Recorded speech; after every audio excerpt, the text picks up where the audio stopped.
Yeah. They have one. I don't know why they didn't set it up.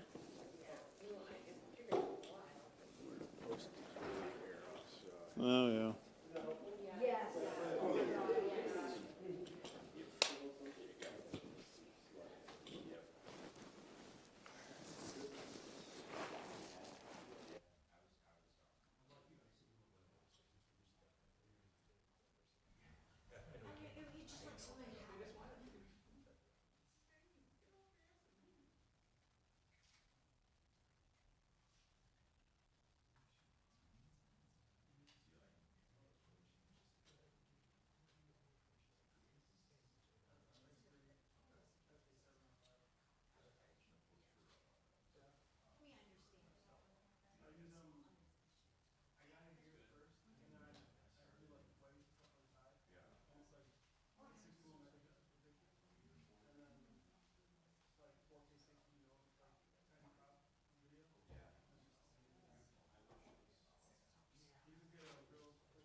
Good afternoon, everyone. I want to thank the members of the media for joining us this afternoon for an update on the double homicide that took place on March 4th on St. Louis Place. Joining me this afternoon is Buffalo Police Commissioner Alfonso Wright, Deputy Police Commissioner Patrick Overdorf, District Attorney, Erie County District Attorney Michael Kane, Buffalo Police Department Chief of Detectives Craig Macy, and Fillmore District Council Member Mitch Nowakowski. I want to thank them for their collaboration among these parties. All this collaboration in this case has been critical in assuring that justice will be served. We are here to announce that a formal arrest has been made in the double homicide of Mickey Harmon and Jordan Coletto that took place on Tuesday, March 4th, 2025 on St. Louis Place.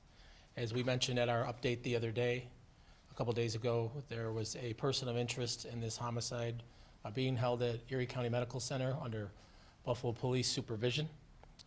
This morning, Brian Chiclana was discharged from ECMC and immediately taken into custody by the Buffalo Police Department, where he was transported to headquarters and booked, and earlier this afternoon was arraigned in city court. I want to thank everyone at the Erie County Medical Center for their assistance in ensuring a smooth transition between them and the Buffalo Police Department. I want to thank Commissioner Wright, Deputy Commissioner Overdorf, District Attorney Kane, Chief Macy, and the men and women of the Buffalo Police Department for their expeditious and detailed work on this case over the course of the past 2.5 days. As we've come to realize, the nature of these crimes is truly horrific. The senseless and violent nature of them is something that we cannot and will not stand for here in the city of Buffalo, and I want the family, friends, and community members who knew and loved Mickey and Jordan, to know that our thoughts and our prayers continued to reside with them. Over the past few days, we've seen firsthand the impact that Mickey and Jordan have had on this community, the outpouring of support, the tributes that have popped up throughout the city of Buffalo and the Allentown community. They were well known, well loved, and the outpouring of support and shared memories from the city of Buffalo and Allentown and the LGBTQ plus community has been overwhelming and a testament to the lives they've lived and the way they lived those lives. For further detail on what's transpired over the course of the past couple of days and this morning, I'd like to bring up to the podium now Chief of Detectives Craig Macy, who will be followed by Erie County District Attorney Michael King. Thank you, Mayor. I'd like to first start by offering condolences and echoing the mayor's comments to the families of Mickey and Jordan. During this whole process, the detectives have heard nothing but glowing comments about your loved ones and your friends. And the detectives throughout this, as well as the police officers, the district attorney, the members at the CPS lab, the Erie County Crime Analysis Center have worked tirelessly to be able to come to this resolution in such a short period. So I would also like to thank them. There is some rumors that have been going on that have been circulating throughout this process that we have heard by the community, and I'd like to put some of those to rest, right? This suspect did not know the victims. The evidence supports that. The evidence will also show that the suspect was not welcome at their house. This is supported through the suspect trying to get into multiple residents in the area in a very short period of time. The suspect also was found to be trying to get into multiple vehicles in the same time period. So that should put to bed some of those rumors, and we hope put the community at ease that there is no broader fear or targeting concerns. The evidence was ultimately gathered, and it's still being gathered as we speak, and we were able to make an arrest in conjunction with the district attorney's office. Those charges the district attorney will expand on right now. Thank you.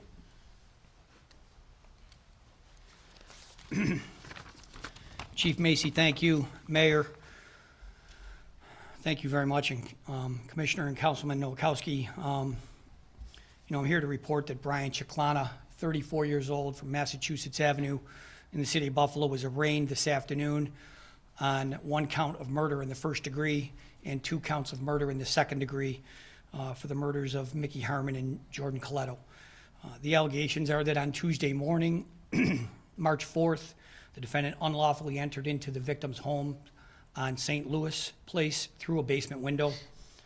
While in their home, the defendant intentionally struck both victims in their heads with a blunt object. The defendant killed both victims, 40-year-old Mickey Harmon and 30-year-old Jordan Coletto. They were pronounced dead at the scene, and both victims died as a result of the blunt force trauma to their heads. These murders were discovered when Buffalo police officers responded to the scene on St. Louis Place. They responded to a call of a report of a person with a knife. This call was approximately 4:30 in the afternoon. We believe the murders happened early in the morning of that same day, several hours earlier. When Buffalo police arrived at the scene, the defendant was almost immediately taken into custody. The bodies of the victims were discovered in their home in the basement. The defendant allegedly had cut himself with the knife, and so he was transported by ambulance to Erie County Medical Center, where he was treated and where he has remained until this morning under the supervision of the Buffalo Police Department. He had suffered a non-life-threatening injury to his neck. We believe that was self-inflicted, and but he has remained at ECMC for the last couple of days, as I said, with the supervision of the Buffalo Police Department.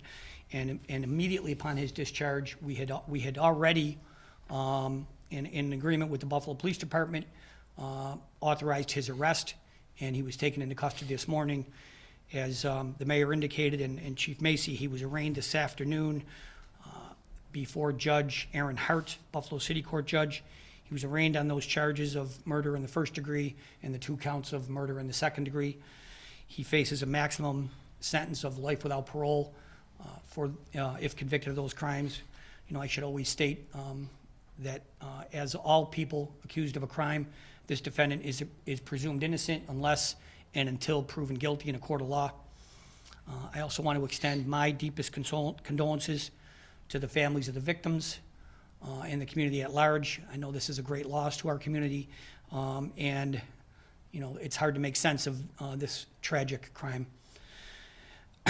My office in the Buffalo Police Department will continue to work on this case in a collaborative effort with our partners. Chief Macy mentioned the lab and the Erie Crime Analysis Center. There's a lot of evidence here in this case that is going to be analyzed and continue to be analyzed over the next several weeks as we prepare this case for further prosecution. This is, an example of really great work by the Buffalo Police Department. Not only the responding officers, the officers that showed up at the scene at St. Louis Place, but detective that I want to specifically identify. Chris Thurlace, Detective Joe Ruggiero, Detective Mark Costantino, Detective Jennifer Zangi, and Sergeant Sean McCabe, all of the Buffalo Police Department for their really diligent and determined work in this case. At this time, I'm done with my remarks. I'm going to turn it back over to Mayor Scanlon. I'm sure you'll have some questions when we're done with our remarks. Thank you. Thank you, Chief. Thank you, District Attorney Kane. As we all know, we've all felt over the course of the past few days, these crimes have been heartbreaking and really taken the entire community aback. And because of Mickey and Jordan's roles they played in our community, the Allentown community and the LGBTQ plus community in particular has taken it particularly hard. One member of city government who represents both of those communities on a daily basis and does a fantastic job, but also dear friends of the victims, and I think it's important to hear from him today, is Fillmore District Councilmember Mitch Nowakowski. Thank you, Mayor. And I want to reiterate my thanks for the investigation with multiple agencies that made this swift, and that is what's going to keep people at ease, is the quick apprehension and charge of this individual. And why this has really sparked such an outpour is not only because of the love for Mickey and Jordan, is it's an example of an incident that is everyone's worst nightmare, that someone breaks into your home and murders you. And that is what people are really reeling with, because it's everyone's really worst trauma and fear. I want to thank everyone who has put time and diligence in this and making this really expeditious, because I could speak for the community in the sense that everybody wants to see justice for Mickey and Jordan. Thank you.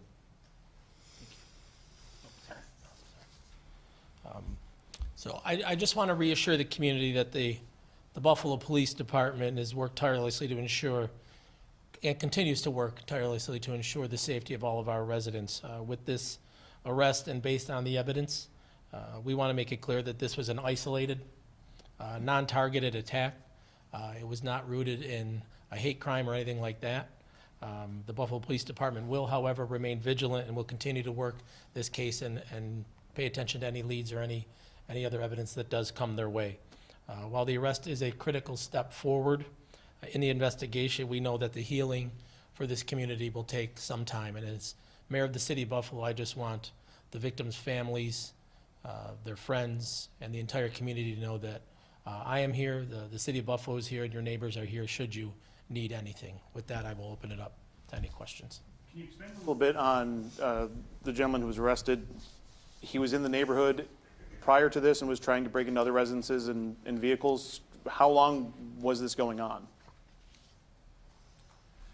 Yes, early indications that we have evidence putting him in the neighborhood for about 45 minutes prior to him getting in. Now, I'm not saying that further investigation won't put him there a little bit longer, but that's what we can comfortably say at this point. Just to clarify, he was just trying to get into random, either apartments, houses, buildings, whatever? That's what the indications show right now, or the evidence shows right now. Any thought that that man might be a suspect in any other kind of break-ins in previous days or weeks or months or anything? Like every other case, we continue to investigate, and we will look and see if there's any similarities with burglaries and/or reports similar to this. You mentioned the murders took place in the morning, he was arrested in the afternoon. What happened in between? How early in the morning, and he was arrested at late afternoon, what happened in between? With that, that is a very good question, but there is some details that I'm just not comfortable sharing at this point. We have a pretty good understanding, but we would like to obviously look a little further, but I just can't share that at this point. The break-ins though, the other ones, that was before, right? That wasn't after? After the early morning? I'm comfortable with just saying that we have evidence that there is 3 residents total in its entirety. I don't want to give a timeline. Okay. We were hearing he had no address, but then we heard Massachusetts Avenue, is that what you said? Or Massachusetts? Sure. Like everything, this case has given us a lot of information, and the information just keeps coming. At what point that was reported to us that he did not have a permanent address. There is another person that has provided information of an address on Massachusetts that just happened within the last 45 minutes. And then, but he also has ties to Michigan or something, right? We were hearing in court? He does. Do we know anything about, like, is he homeless? Is he, I mean, we heard no criminal record, right? So that is part of the ongoing investigation, but there is some stuff that we just cannot share. Was he in the hospital only for the knife wound treatment? So that's a HIPAA answer that, again, we can't share. Why is it first degree murder, Judge? Because there's 2, because he murdered 2 people at the same time, essentially. Just to clarify from Maggie's question, you saying 3 residences were broken into? Either successfully broken into, or there was an attempt that we have evidence of. So this sounds like a random crime, which is, terrifying. I mean, how do you prevent that? I'll let the mayor or the DA answer. Yeah, I think you can do that through some proactive policing. Unfortunately, this is a terrible crime, and you mentioned the randomness of it. It could have been any other house along that street, right? But I know in my conversations with the police commissioner, the deputy police commissioner, they plan on having a more active presence on our commercial corridors and throughout our neighborhoods. So hopefully that will serve as a deterrent to anyone who, for whatever reason, might engage in some activity along these lines. Now, in Allentown, I was hearing from residents about things like trespassing, about people squatting in a building right across the street. Those are quality of life crimes. Like, what do you do about that? Yeah, I think we have to work with our partners in the community. First of all, if they have information like that, please report it to the police department so they are aware of it. Any other departments they think that might be related to situations that they might be encountering, please relate it to those departments. I can tell you we have a very proactive police commissioner and deputy commissioner here today who want to be out, want their officers out in neighborhoods, making sure that none of these quality of life issues that you're mentioning are taking place, and that on a continuous basis that their officers are out and engaging with and getting to know our residents and business owners throughout the city. So hopefully, as I mentioned, that can serve as a deterrent moving forward. To your knowledge, the person arrested, are they either active or previously U.S. military? I don't know I'm that aware answer. of that. Yeah. That has not came up. Do we know if drugs and type of intoxicants are involved with any of this? Yeah, that's something that we could not answer. I know that question about testing, evidence, that the answers to those questions, we're specifically prohibited from providing to the media at this stage of the game, so I can't answer that question. And do you have any sense breaks in, do you think they heard something and came downstairs? Yeah. Or- That kind of detail, Maki, I would, that will come out at the trial. The answer to those questions, to some extent will come out at the trial. I think it's sufficient to say at this point in time, he clearly unlawfully entered into that home. He was not, as I think Chief Macy mentioned, these people did not know each other. The defendant did not know the victims. And while I think, Councilman Nowakowski mentioned it, and you actually raised it in your question, this is many people's worst nightmare. It is I suppose we are at least fortunate that we have closure to this point in time, and immediately, the very same day that he, committed these murders, he was arrested, and he's been in custody essentially ever since. Regarding crime in the Allentown neighborhood, I know obviously there's a heightened sense of awareness because of this, because it is so random. Is there a plan in place to either increase any foot patrols in the area, patrols throughout Allentown, or the other districts throughout the city because of the awareness of this incident? Yeah, well, I can tell you that prior to this unfortunate and terrible incident, those conversations were well underway to make sure that our officers were more active and more visible in our commercial corridors in different neighborhoods throughout the city. So that's underway, and the new commissioner and the deputy commissioner are working on that along with the people they have to work that through. And I want to say to Maki, to your question earlier, I know it can be frustrating when we can't give answers. And I know there are people at home that want answers, that are scared when they hear about things like this. They want answers right away, but one thing I don't want, I'm fairly certain, I don't want to speak for him, I'm fairly certain the district attorney does not want and the chief does not want, is us to say anything that jeopardizes anything with this case. So I know it can be frustrating and people do want answers, but just ask him to please be patient as this situation plays out in court. Can you say what he used to bludgeon the victims? Other than describing it as a blunt force object, I wouldn't want to go any further than that. Is there any portion of the body cam video from the police response that can be released? I know obviously with a trial eventually happening that Yeah, I mean, you're limited. we would, similar to what the mayor just said, we want to preserve the integrity of the evidence, and the extent to which it's disclosed to the public could affect the prosecution of this case. In addition to, there would obviously be an argument that it would prejudice the defendant even further.